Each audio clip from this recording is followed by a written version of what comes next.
What's up guys, my name is Nuri and welcome to HITC Football. Today we're taking a trip to Germany to see what starting 11 Bayern could possibly have next season. As you guys probably already know, at Bayern there's a big transition going on. Robert Lewandowski is probably leaving because he finally understood that whatever he does in Germany, he will not get the Ballon d'Or. So Lewandowski is probably going to be leaving, but Bayern already made some new signings. And today we're going to look at how Bayern's starting 11 could possibly look like next season with those new signings and with players that they have been linked to or players that just fit the system. It's easy like that.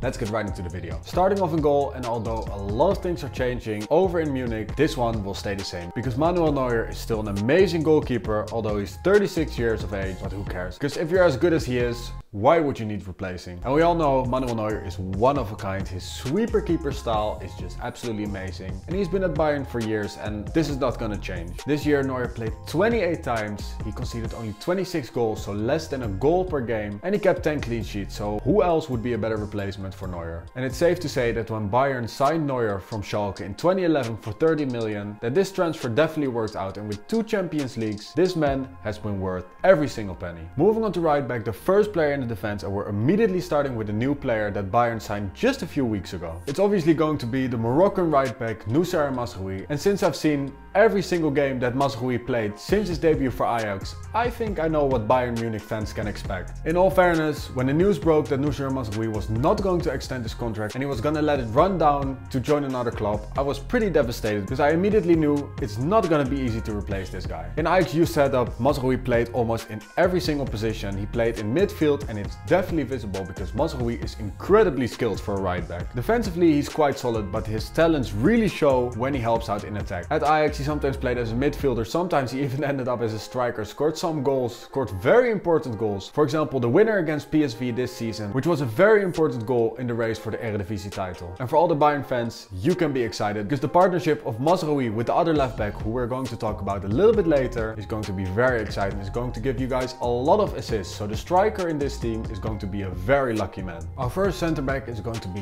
Dayot Upamecano. He already plays for Bayern now. This was his first season and it has been pretty decent. He played 28 times, scored 1 goal and also gave 6 assists, which is pretty impressive for a center back. And the good thing about Upamecano is that he can play on both sides, which is also a big plus as a center back. The French defender obviously joined Bayern at the beginning of the season for just over 40 million and he's still 23 and this season hasn't been bad for him, so there's no need for replacement here. Like I just said, the guy is 23 years of age, so there's still a lot of room to grow for this guy, and he's already a full-fledged French international player, having played 6 times, also scoring 1 goal, and we all know the competition that France has in the squad and especially in defense, so it's quite impressive to already make 6 appearances at that age. And especially with the fullbacks that Bayern have for next season, in this system it's really important to have a center back that's pretty quick, and Upamecano is that man, so he's going to be very important in defense for Bayern next season. And the second center back spot is going to be filled with Lucas Hernandez. The Frenchman, well, I'm saying Frenchman, but he's part Spanish, part French, and his brother plays for Spain, but anyways, who cares? He's French, he plays for the French national team, so there's no question that Lucas Hernandez is a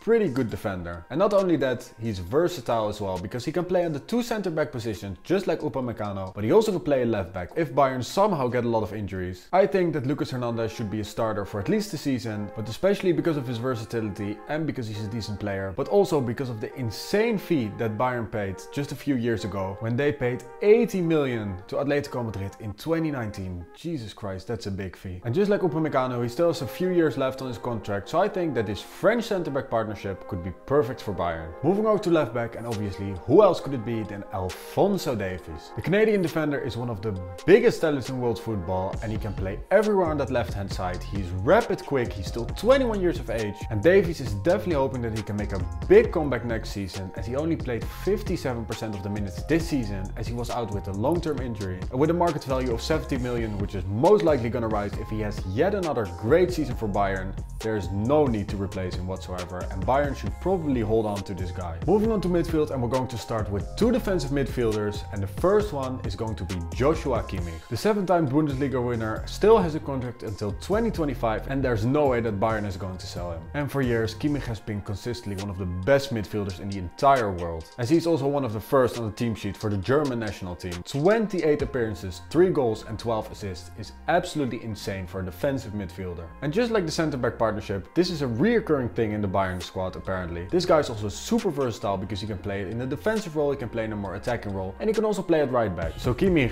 100% is a Bayern player next season, and he can definitely be a mentor for the other player that will play next to him, who is obviously going to be the new signing Ryan Grafenberg. And this is already the second Ajax player that Bayern bought going into the next season, and it's alright now guys, you can stop. We get it. It's like, seriously, stop. We don't want Bayern to become another Ajax FC, okay? Leave the players at us. Would be nice, thank you. And as much as I hate to say it, the 20 to 25 million you're going to pay for this player is going to be an absolute steal. Grafenberg became the youngest debutant in Ajax history in the 1890 season when he came on as a substitute against PSV, and he already played 4 seasons for Ajax and he's still 20 years of age. That shows how mature this guy is. But this season in the Eredivisie he played 30 times, scored twice and gave 5 assists. But this season Grafenberg got quite a lot of criticism because people think that he should score more, be more decisive, give more assists, and he hasn't always been doing that. And in some ways I agree, because a player with his talent should be more decisive, and he definitely can be, because last year he was one of the best players in the entire Ajax squad as Ajax became champions and made a deep run into the Europa League, making the quarterfinals, getting knocked out by AS Roma. They possibly could have even made the semi-finals, and Grafenberg was inspirational in the entire campaign. And I think that with the coach and the players around him, Grafenberg can become such a great player. And if you ask me, he's 100% destined for greatness. Moving on to attacking midfield, and it's going to be Thomas Mueller. The German attacking midfielder had an outstanding season this campaign. Throughout his career, Mueller has been pretty consistent, but these last couple of seasons, this guy's performances have been absolutely outstanding. This season, he gave 25 assists, which is absolutely insane. And like I said before, the striker in this team is going to be a lucky man, just like Lewandowski. And apart from all of his assists, he's also scored 13 times this season, which puts him at 38 goal contributions across all competitions this season. And if you look at this guy's trophy cabinet, 11 Bundesliga titles, 2 Champions Leagues and 1 World Cup. This guy has literally won everything in world football. And on the right hand side is going to be yet another player that's at the club right now after a 60 million euro switch in 2020 from Manchester City. It's going to be Leroy Sané. And for years we've been saying that Leroy Sané is such an amazing talent, and we've seen it, we've seen bits of it, but he hasn't been consistent. And at 26 years of age, it's about time that Sané shows what he's made of. This season his numbers haven't been bad, as he scored 14 times and gave 13 assists across all competitions, but in the second half of the season he had a major form dip, only scoring 3 times and giving 3 assists, which is not great. And at the end of the season he even saw himself demoted to the bench. But going into next season, I still think that Sané is an amazing player, and he will definitely find his form again, because throughout his career at Manchester City, at Bayern, at Schalke, he showed that he's a great player. And with his new team and new energy next season, I'm backing Sané to have a great campaign. Moving over to left wing, and you guys all heard the rumors, and it's probably going to happen. Sadio Mane is most likely going to join Bayern. Mane has been insanely important for Liverpool this season, and basically his entire career at Liverpool, he has been one of the best players in the entire squad. The 30-year-old scored 23 times across all competitions, and with only 1 year remaining on his contract, he's going to look for a different challenge, and it's probably going to be over in Germany with Bayern Munich. What an amazing transfer this will be for Bayern, but also what an insane loss this will be for Liverpool. He joined the club in 2016 and he's going to leave as a legend. And without even mentioning the striker yet, this team could be a big contender for the Champions League title next season. Think about the insane attacking output that they have. On the left hand side, they're going to have the insane pace of Davies and Sadio Mane. On the other hand side, they're going to have Mazraoui and Leroy Sané, who are also quite quick. Pair that with the amount of assists that all of these 4 players are going to give. We're not done there yet, because we have Grafenberg, Akimik and Mueller, who are also good for probably more than 30 assists in an entire campaign. This is going to be absolutely ridiculous. And all of the suspense has been building for the new striker for Bayern Munich, because Lewandowski is probably leaving, so he's not going to make this 11. But my shout would be Christopher Nkunku from RB Leipzig. And if you're not convinced if he's capable of replacing Robert Lewandowski,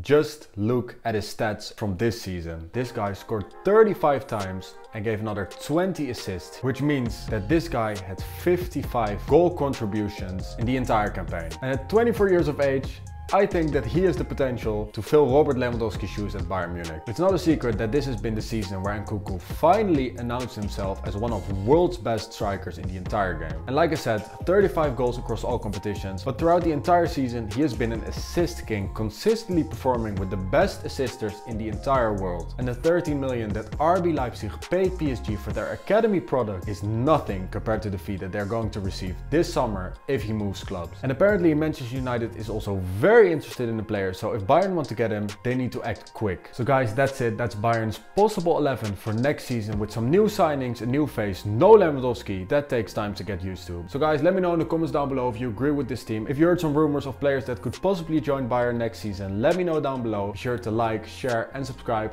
and I'll see you on the next video. Peace.